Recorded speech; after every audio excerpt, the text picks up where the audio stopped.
Representative Sampson. Thank you very much, Madam Chairman.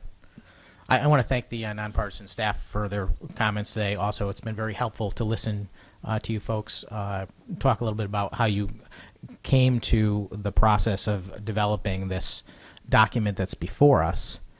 And I mean this, no disrespect to you, because this is your job to put this document together. But I have to say to the rest of the committee that I don't really understand why this process exists in the way that it does. Each of us was elected to serve as a legislator to make decisions about what our public policy is. And in this particular case, we have been told that we do not have any input on the production of this document, which will be put in front of voters on Election Day to make a very important decision, a public policy decision for the state of Connecticut.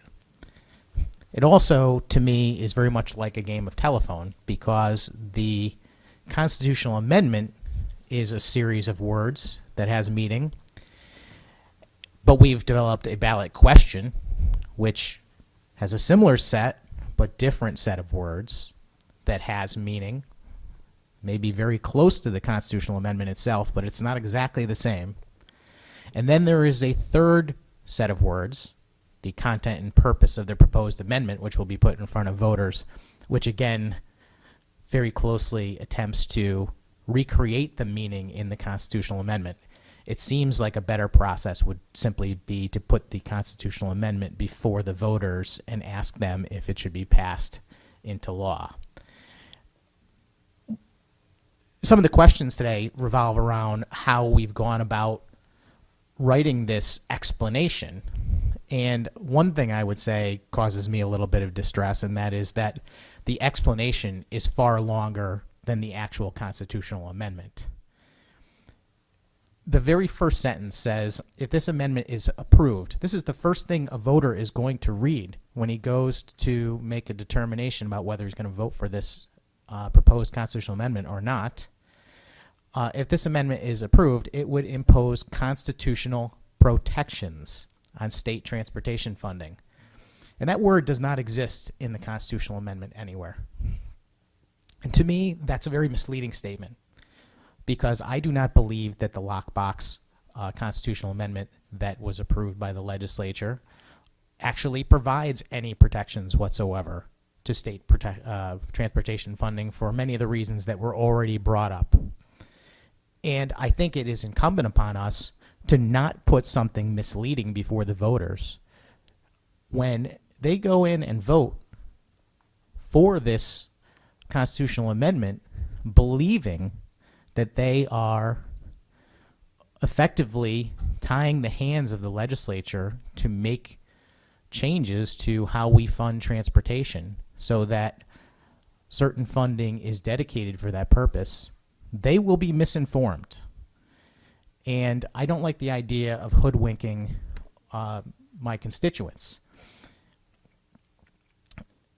I just heard Governor Malloy outside speaking about the $10 million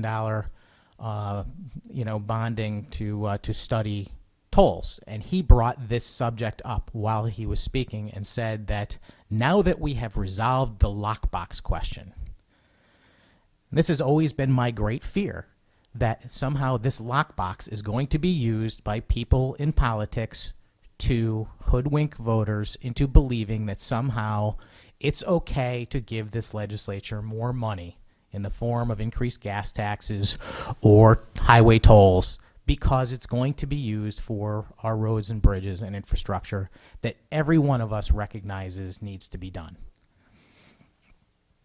Now, I understand that the chairman does not want to get into a debate about the merits of the constitutional amendment, and as much as I would like to have that debate over again, I understand it is settled. But I do believe that the notion of saying that if this amendment is approved, it would impose constitutional protections, I think is misleading. The lockbox itself is an admission either of our own incompetence as a legislature or something much worse. All you need in this world, if you're going to have good infrastructure and good roads in our state, are responsible people that make good decisions with the taxpayers' money. Having a lockbox is akin to putting the cigarettes on the top shelf so you're less inclined to smoke. And it does not stop anything from happening that didn't otherwise. I'll just close by saying I'm going to vote against this today simply because of that one sentence, because I do believe it is misleading, and to remind each of us that we don't need lockboxes or constitutional amendments. What we need are actual responsible leaders elected to public office and not gimmicks. Thank you.